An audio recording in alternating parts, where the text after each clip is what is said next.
Selamat malam Philadelphia Praise Center. Malam hari ini kita kembali bertemu secara virtual, secara online di dalam memperingati kematian Tuhan kita Yesus Kristus di kayu salib Golgota 2000 sekian tahun yang lalu. Terima kasih untuk Anda yang mau ambil waktu untuk mengingat akan penderitaan Tuhan kita Yesus Kristus yang gak main-main. Untuk itu kita akan mengadakan kebaktian pada malam hari ini secara virtual. Dan mari kita bersatu di dalam doa bersama-sama. Bapa, sungguh Engkau begitu mengasihi kami, orang-orang berdosa ini, sehingga Engkau mengirimkan anak-Mu yang tunggal, Yesus Kristus, ke dunia. Dan bukan hanya itu aja, dengan satu goal untuk anak-Mu Yesus Kristus sebagai korban yang harus mati di kayu salib untuk dosa-dosa kami, orang-orang percaya, boleh ditebus hingga kami boleh menerima keselamatan. Malam hari ini kami akan memperingati akan kematian-Mu Tuhan. Selidiki hati kami dan berbicaralah buat setiap kami yang menyaksikan dan mengikuti kebaktian Jumat Agung ini. Di dalam nama Yesus, kami bersyukur dan kami berterima kasih untuk pengorbanan-Mu. Amin.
Pembacaan dari kitab Lukas pasal ke-23 ayat 26 sampai 34, dilanjutkan dengan ayat 35 sampai dengan 43, dan dari Yohanes 19 ayat 23 sampai dengan 27. Yesus dibawa untuk disalibkan. Ketika mereka membawa Yesus, mereka menahan seorang yang bernama Simon dari Kirene, yang baru datang dari luar kota, lalu diletakkan salib itu di atas bahunya, supaya dipikulnya sambil mengikuti Yesus. Sejumlah besar orang mengikuti dia, di antaranya banyak perempuan yang menangisi dan meratapi dia. Yesus berpaling kepada mereka dan berkata, "Hai putri-putri Yerusalem, janganlah kamu menangisi aku, melainkan tangisilah dirimu sendiri dan anak-anakmu. Sebab lihat, akan tiba masanya orang berkata, berbahagialah perempuan mandul yang rahimnya tidak pernah melahirkan, dan yang susunya tidak pernah menyusui. Maka orang akan mulai berkata kepada gunung-gunung, runtuhlah menimpa kami, dan kepada bukit-bukit, timbunilah kami. Sebab jikalau orang berbuat demikian dengan kayu hidup, apakah yang akan terjadi dengan kayu kering? Dan ada juga digiring dua orang lain, yaitu dua penjahat untuk dihukum mati bersama-sama dengan dia. Ketika mereka sampai di tempat yang bernama Tengkorak, mereka menyalibkan Yesus di situ dan juga kedua orang penjahat itu, yang seorang di sebelah kanannya dan yang lain di sebelah kirinya.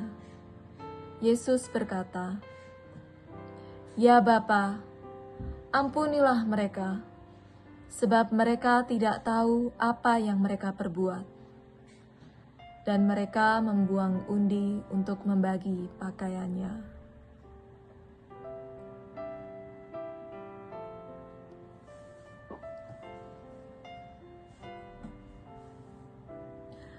Orang banyak berdiri di situ dan melihat semuanya. Pemimpin-pemimpin mengejek dia, katanya, "Orang lain ia selamatkan.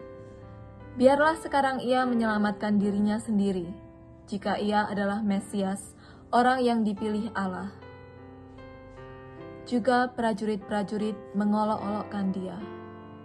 Mereka mengunjukkan anggur asam kepadanya dan berkata, "Jika engkau adalah raja orang Yahudi, selamatkanlah dirimu." Ada juga tulisan di atas kepalanya, "Inilah raja orang Yahudi." Seorang dari penjahat yang digantung itu menghujat dia, katanya, "Bukankah engkau adalah Kristus? Selamatkanlah dirimu dan kami."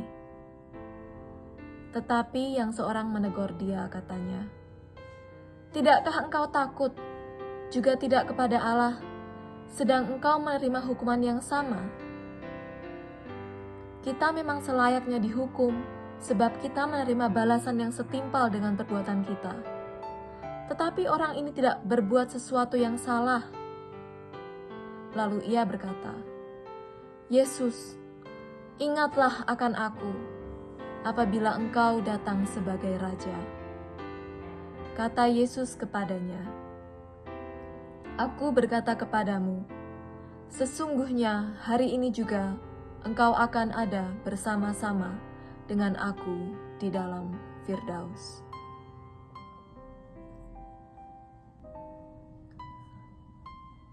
Sesudah prajurit-prajurit itu menyalibkan Yesus, mereka mengambil pakaiannya, lalu membaginya menjadi 4 bagian untuk tiap-tiap prajurit 1 bagian, dan jubahnya juga mereka ambil. Jubah itu tidak berjahit, dari atas ke bawah hanya 1 tenunan saja. Karena itu, mereka berkata seorang kepada yang lain, "Janganlah kita membaginya menjadi beberapa potong, tetapi baiklah kita membuang undi untuk menentukan siapa yang mendapatkannya." Demikianlah hendaknya, supaya genaplah yang ada tertulis dalam kitab suci. Mereka membagi-bagi pakaianku di antara mereka, dan membuang undi atas jubahku. Hal itu telah dilakukan prajurit-prajurit itu. Dan dekat salib Yesus berdiri ibunya dan saudara ibunya, Maria, istri Klopas, dan Maria Magdalena. Ketika Yesus melihat ibunya dan murid yang dikasihinya di sampingnya, berkatalah ia kepada ibunya, "Ibu, inilah anakmu." Kemudian katanya kepada murid-muridnya, "Inilah ibumu." Dan sejak saat itu, murid itu menerima dia di dalam rumahnya.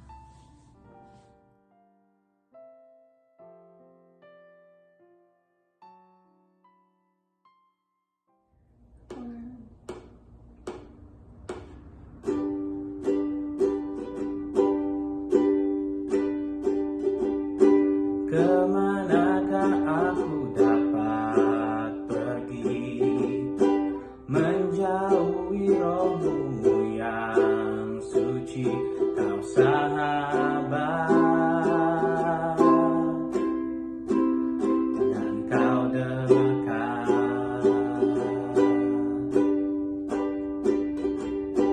Bahkan seluruh pengabdianku tak bisa membalas kesetiaanmu, sungguh mulia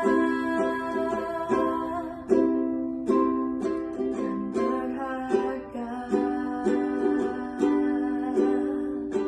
Sungguh besar pengorbananmu bagiku, terlalu dalam untuk dimengerti. Sungguh besar, sungguh indah yang kau pikirkan tentangku, tak terselami bagiku. Sungguh indah.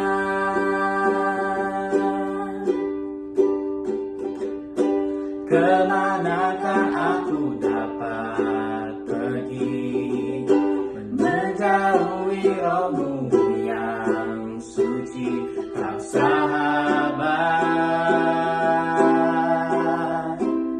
dan kau dekat. Bahkan seluruh pengabdianku tak bisa membalas kesetiaanmu, sungguh mulia dan berharga. Sungguh besar pengorbananmu bagiku, terlalu dalam untuk dimengerti. Sungguh besar, sungguh indah yang kau pikirkan tentangku, tak terselami bagiku. Sungguh indah, sungguh besar, sungguh besar pengorbananmu bagiku, terlalu dalam untuk dimengerti. Sungguh besar, sungguh indah yang kau pikirkan tentangku, tak terselami bagiku. Sungguh indah, sungguh indah, sungguh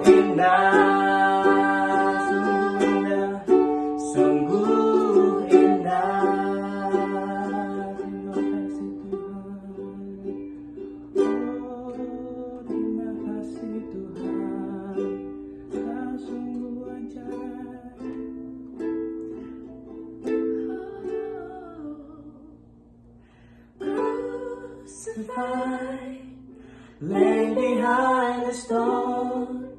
You live to die, rejected and alone, like a rose trampled on the ground. You took the fall and thought of me above all.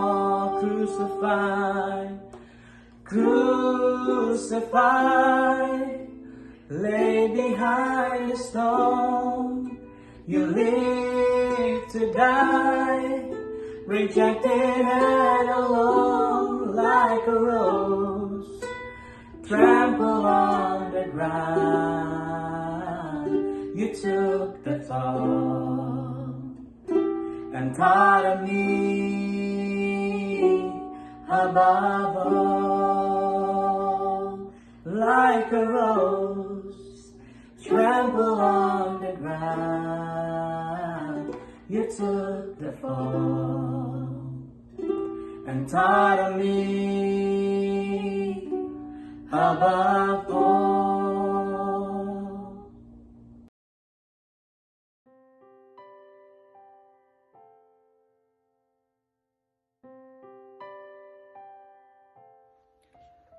Bacaan firman Tuhan dari Matius 27 ayat 45 sampai 50. Mulai dari jam 12 kegelapan meliputi seluruh daerah itu sampai jam 3. Kira-kira jam 3 berserulah Yesus dengan suara nyaring, Eli, Eli, lama sabachthani.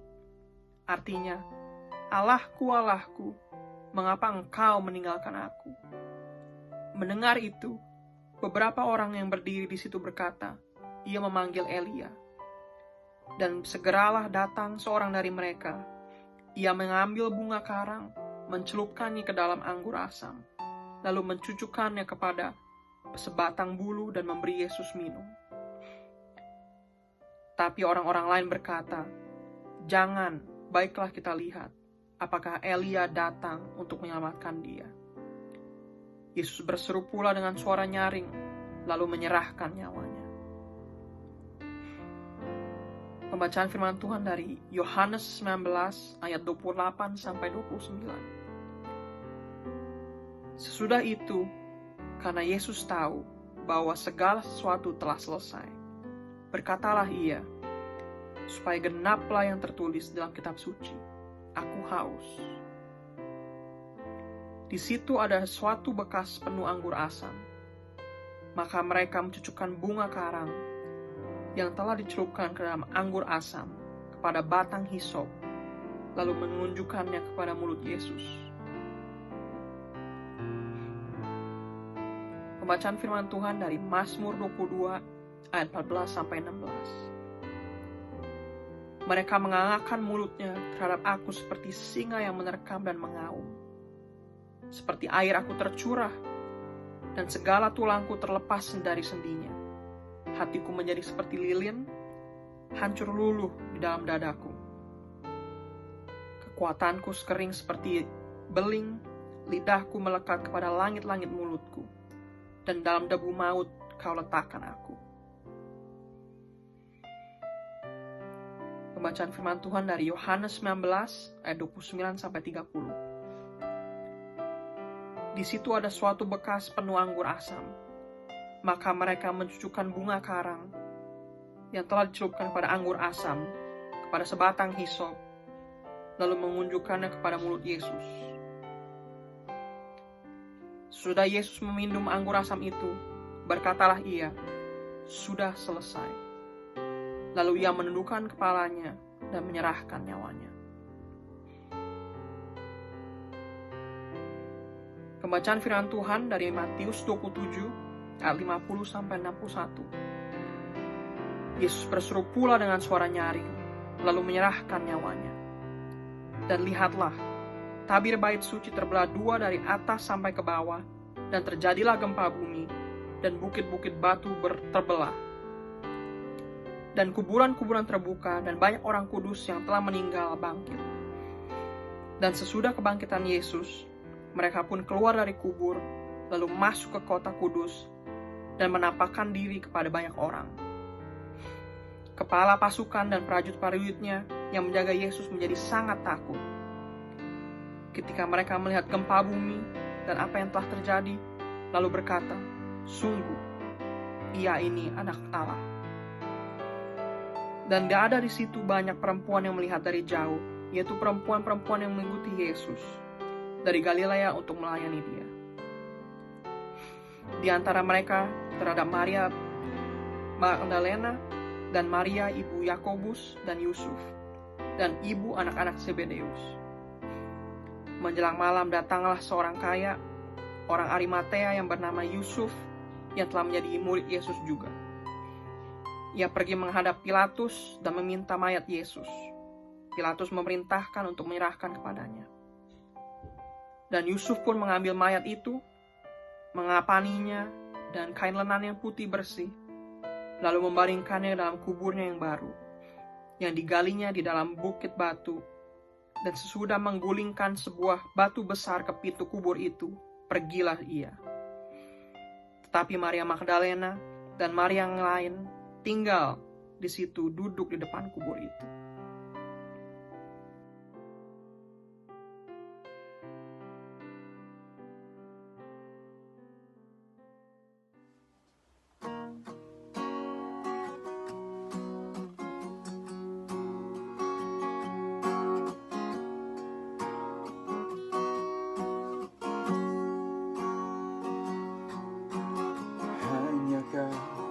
Tuhan di hidupku, Kau berikan hidup yang baru. Darah-Mu menyucikan, pulihkan hatiku. Ku nyatakan Kaulah segalanya. Engkaulah sumber pengharapan, kuasa-Mu sanggup menyembuhkan. Jiwaku pun berserah hanya kepadamu, Yesus, Kaulah segalanya. Karena salib-Mu ku hidup, karena salib-Mu ku menang. Engkau yang berkuasa, sanggup untuk melakukan mujizat-Mu. Karena salib-Mu ku hidup, karena salib-Mu ku menang. Engkau yang berkuasa, sanggup untuk melakukan mujizat-Mu di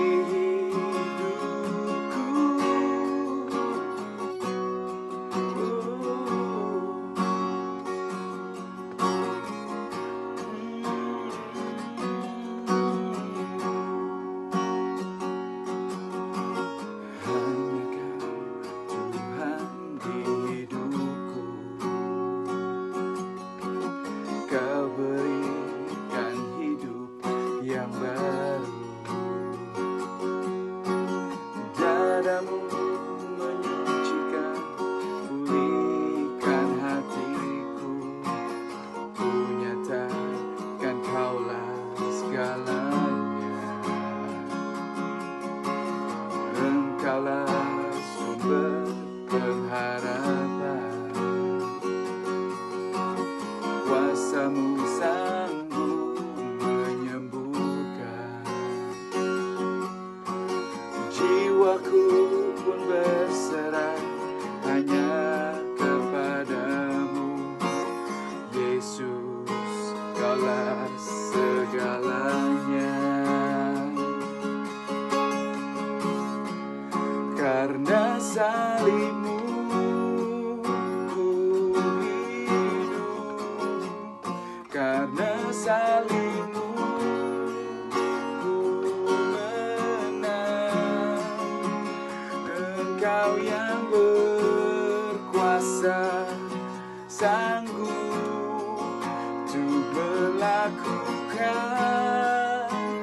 mujizat-Mu, karena salib-Mu ku hidup, karena salib-Mu ku menang. Engkau yang berkuasa, sanggup untuk melakukan mujizat-Mu di hidupku.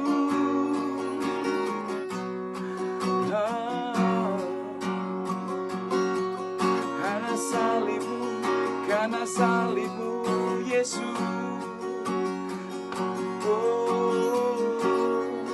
Terima kasih Tuhan buat karya salib-Mu.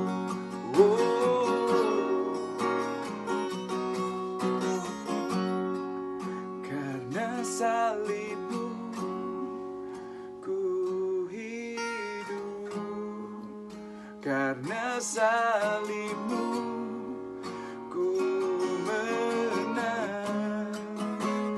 Engkau yang berkuasa, sanggup untuk melakukan mujizat-Mu, karena salib-Mu ku hidup, karena salib-Mu ku menang.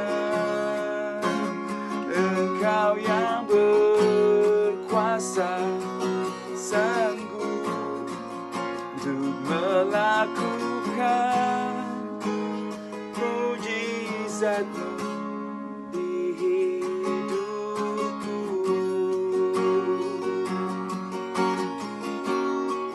Untuk melakukan mujizat-Mu di hidupku.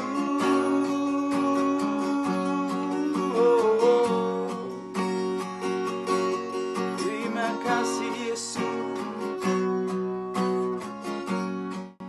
You are magnificent, eternally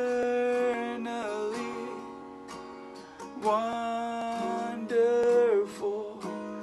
glorious Jesus. No one ever will compare. You are magnificent, eternally wonderful, glorious Jesus. No one ever will compare to you, Jesus.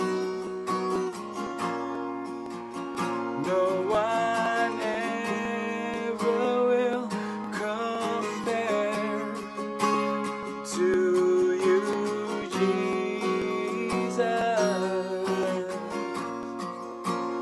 No one ever will compare to you, Jesus.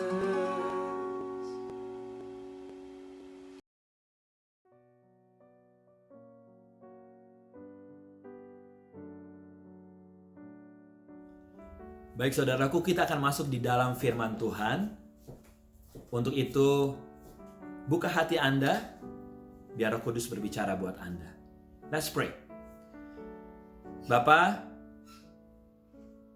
malam hari ini kami mau belajar firman-Mu, dan bukan hanya menjadi pendengar, tapi kami mau menjadi pelaku firman-Mu, mengikuti apa yang sudah Tuhan Yesus lakukan di kayu salib Golgota. Berbicara buat kami masing-masing, dan urapi lidah bibir saya Tuhan di dalam menyampaikan firman-Mu. Di dalam nama Yesus. Amin. Jumat Agung, di dalam kita memperingati kematian Tuhan Yesus, ada 7 perkataan Tuhan Yesus sewaktu dia di kayu salib di Golgota. Nah, saya nggak akan ngebahas 7-7-nya. Yang saya akan bahas perkataan pertama sewaktu Tuhan Yesus sudah ada di kayu salib di Golgota. Tuhan Yesus berkata, "Bapa, ampunilah mereka karena mereka tidak tahu apa yang mereka perbuat." Ngebayang, perjalanan Tuhan Yesus menuju kayu salib itu bukan sesuatu yang gampang. Dia mengalami ketakutan secara manusia ya. Lalu dia dikhianatin, dia ditinggalkan oleh murid-muridnya. Lalu dia harus mondar-mandir ke satu tempat ke tempat yang lain karena mau diadilin. Itu capek banget. Terus dipermalukan, saudaraku. Jubahnya dibuka, diludahin, ditelanjangin, diolok-olok, dan ketidakadilan di dalam pengadilan. Belum lagi dia harus memikul kayu salib tersebut. Tadi saya udah bilang ya, dikasih mahkota berduri, dicambuk, dan harus mengangkat kayu salib yang berat itu. Dan pada saat sampai di Bukit Golgota, tangannya harus dipaku. Berdarah-berdarah. And yet, perkataan pertama Tuhan Yesus berbicara tentang pengampunan. Dengan begitu banyak hal yang dia alamin, kata-kata pertama Yesus berbicara tentang pengampunan. Bagi kita manusia seringkali susah untuk mengampuni. Apalagi di saat-saat sekarang ini, bicara tentang pekerjaan yang gak banyak. Kita pengen supaya kita dapat kerjaan. Kenapa orang itu yang dapat kerjaan? Pada saat kita butuh masalah dukungan financial, ada orang-orang yang gak mau memberi pinjaman. Karena mungkin juga mereka punya kebutuhan. Dan banyak hal lain yang seringkali membuat kita susah untuk mengampuni orang lain. Belajar daripada wanita yang kedapatan sedang bersetubuh dengan orang lain, dengan satu pria. Dan Tuhan Yesus bilang sama ahli-ahli Taurat, sama orang-orang yang mau menghakimi dia, kalau ada di antara kamu yang gak pernah berbuat dosa, lemparin batu ke wanita ini. Dan satu-satu mereka meninggalkan tempat itu. Dan Yesus cuma bilang gini, pergilah dan jangan berbuat dosa lagi. Ada pengampunan di situ yang Yesus berikan. Belajar dari Yusuf, dari kitab Kejadian, bagaimana dia disakitin, bagaimana brothersnya dia, saudara-saudara dia menjual dia. Tapi at the end, respon dia dan perspektif dia begitu berbeda. Dia bilang bahwa saya memang diutus Tuhan untuk hal ini. Dan dia mengampuni saudara-saudaranya. Karena dia tahu Tuhan memang sengaja, Tuhan izinkan semua itu terjadi untuk dia bisa menolong keluarganya dan bisa menolong bangsa Israel. Berbicara tentang apa? Perspektif atau cara pandang. Ada seorang pastor bernama Robbie Sondrager. Dia bilang gini, kehidupan kita bicara tentang pengampunan itu masalah kita mau pergi ke satu tempat, kita naik pesawat, dan kita bawa bagasi kita. Bawa bag kita lah istilahnya. Nah, sebelum pesawat take off, Anda tahu, tas tersebut antara harus taruh di bawah kaki atau enggak taruh di atas, di bagian cabin. Gak boleh kita pegang begini. Karena kalau kita pegang begini terus, itu pesawat pasti tidak diizinkan untuk take off. Demikian juga berbicara tentang pengampunan. Kita nggak mungkin yang namanya grudges atau sakit hati kita bawa terus kemana-mana. Kita taruh di bawah, kita kubur dalam-dalam, atau kita taruh di atas. Kita serahin semuanya ke dalam tangan Tuhan. Dan biar ada kelegaan, ada kebebasan di dalam diri kita. Untuk apa? Untuk kita tinggal landas. Untuk kita bisa take off di dalam kehidupan ini. Mungkin banyak di antara kita nggak bisa hidupnya take off seperti pesawat. Karena apa? Kita masih memegang yang namanya sakit hati dan nggak bisa mengampuni satu dengan yang lain. Di dalam doa Bapa kami dikatakan, ampunilah kesalahan kami seperti kami juga mengampuni orang lain yang bersalah kepada kami. Itu bagian daripada doa Bapa kami. Jadi penting sekali berbicara tentang yang namanya pengampunan. Mari kita baca sama-sama apa sih konsekuensinya atau apa sih yang kalau kita katakan tentang mengampuni. Matius 6 ayat 14 dan 15 dibilang gini, karena jikalau kamu mengampuni kesalahan orang lain, Bapamu yang di surga akan mengampuni kamu juga. Tetapi jikalau kamu tidak mengampuni orang, Bapamu juga tidak akan mengampuni kesalahanmu. So, saya bukan nakut-nakutin. Tapi firman Tuhan mengatakan kalau Anda nggak bisa mengampuni orang lain, maaf, dosa Anda tidak akan diampuni oleh Tuhan. Terus gimana dong?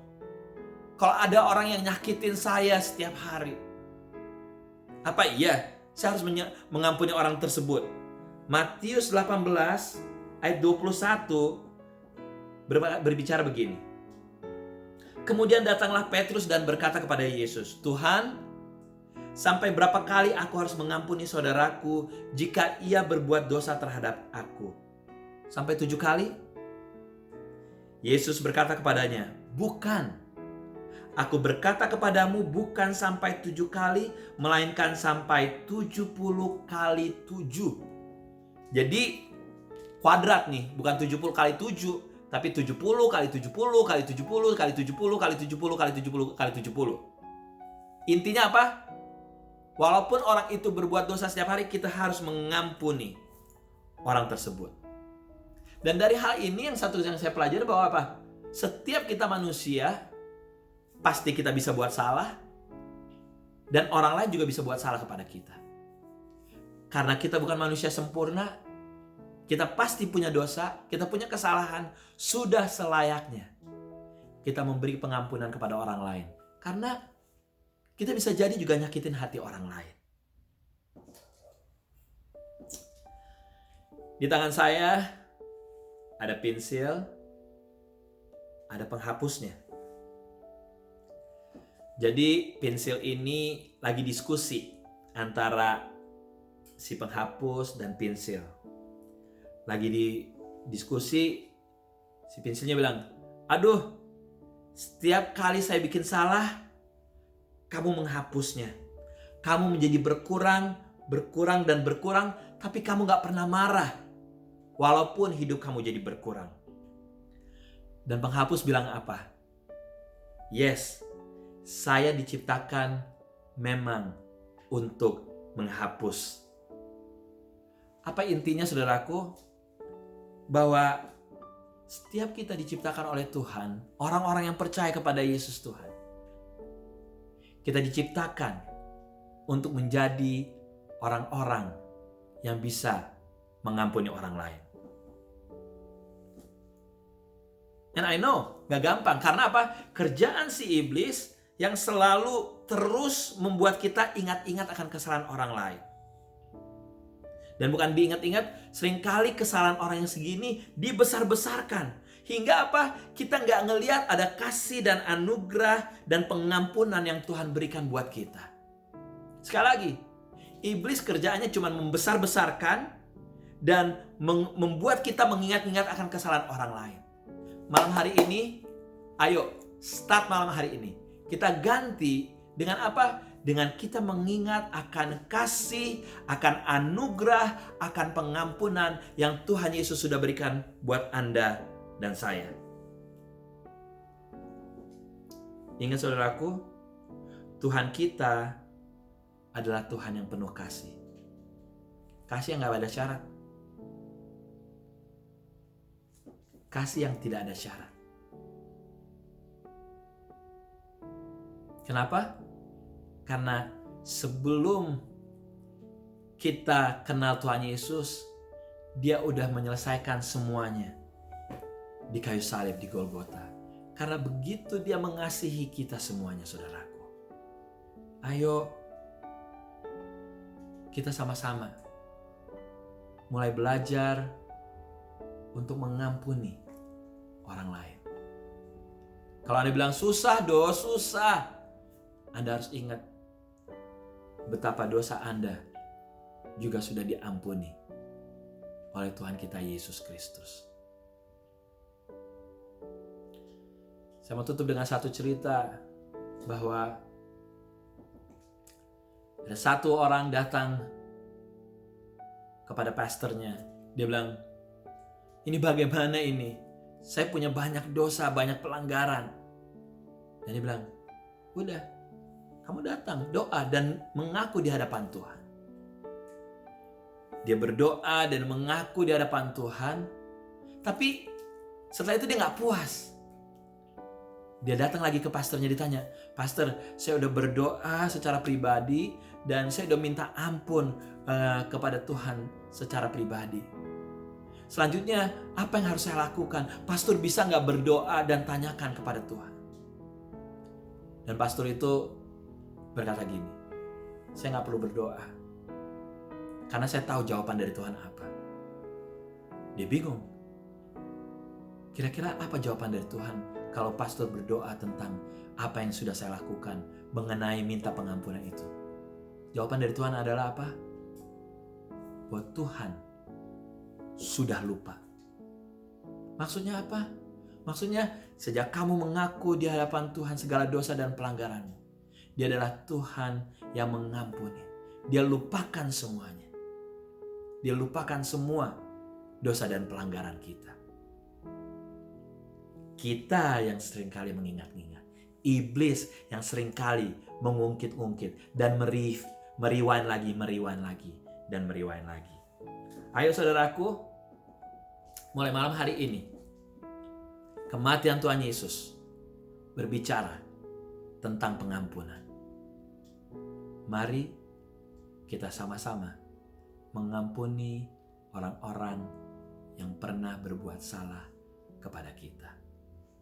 Karena tadi sebagaimana firman Tuhan katakan, kalau kita tidak mengampuni kesalahan orang lain, maka kesalahan kita sendiri tidak akan diampuni oleh Tuhan. Mari kita tundukkan kepala.